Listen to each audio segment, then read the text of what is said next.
No, we'll go I'll ahead. take a couple dry runs, basically right behind those guys when we crash it. I'll actually...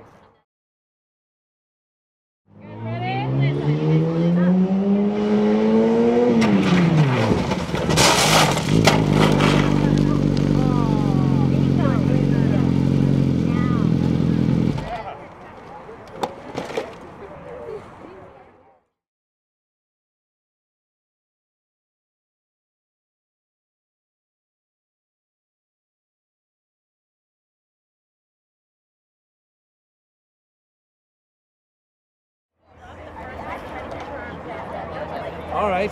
Well, Chris, that's obviously an eye-opening demonstration for your students here. What's the message?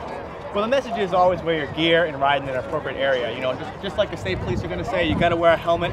We're about to do a melon drop here, with or without a helmet, to show our viewers just how imperative wearing a helmet is. Wearing bright gear, you see what I'm wearing, and really just take an educational course. Whether you're a veteran rider or a new rider, you want to get out there, freshen up your skills, make sure your bike's all right. And there's plenty of links available to check that out and improve yourself as a rider. And if you're not wearing the gear that you have now and you have a wipeout like you just had, what kind of condition are you in? Well, I'm definitely going to the hospital because I'm going to have road rash all over my body and I'm potentially have a broken bone. I'm pretty padded up here. You can see what that looks like, so you can imagine that on skin. Definitely going to the hospital. You know, people always say, you dress for the slide, not the ride. It's a beautiful day out here. This suit's not the most comfortable thing in the world when it's 65, 70 degrees out, but you dress for the slide, not the ride. The traction's not very comfortable either. No, it's not, definitely. I'd rather be walking on two legs, and that's what wearing the proper safety gear will allow you to do if you do crash. Good deal, Chris. And you spell your last name for me? M-C-N-E-I-L. Good deal. Thanks. Thanks, appreciate it, guys. Chris, have you ever had any crashes like that without wearing that type of gear? I have. Probably a decade ago, I can remember crashing real bad back when I was what we call a squid, somebody new at riding, really uneducated, didn't have anybody showing me the proper techniques or the proper safety venues to wear the gear. And that's one of the things that the state police are doing here today, is trying to educate people on the appropriate ways to ride in the right gear. And the last time I had that happen, I was in the hospital for almost a week.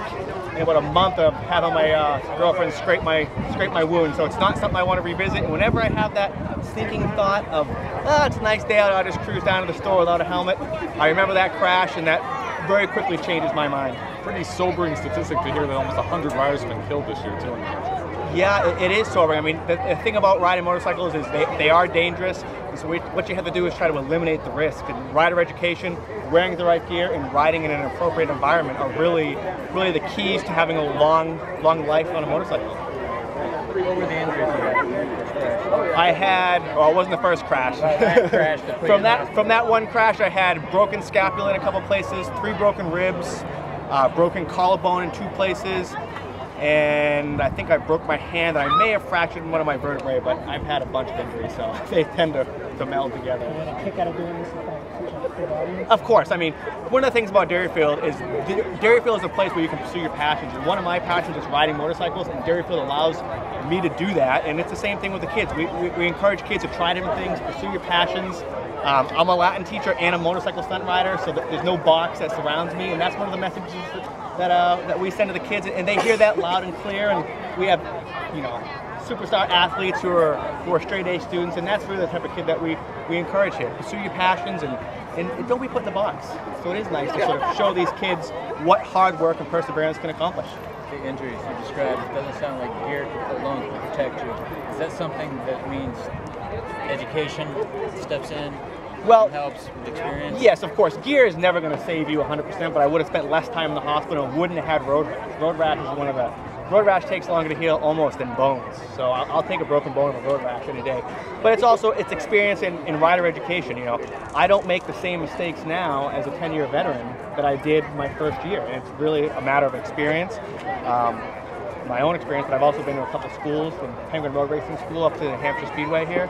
That's one of the oldest road racing schools in America, and I cut my teeth up there with those guys. And just continuing to educate yourself and wear the right gear and ride in the appropriate environment is really the keys to longevity.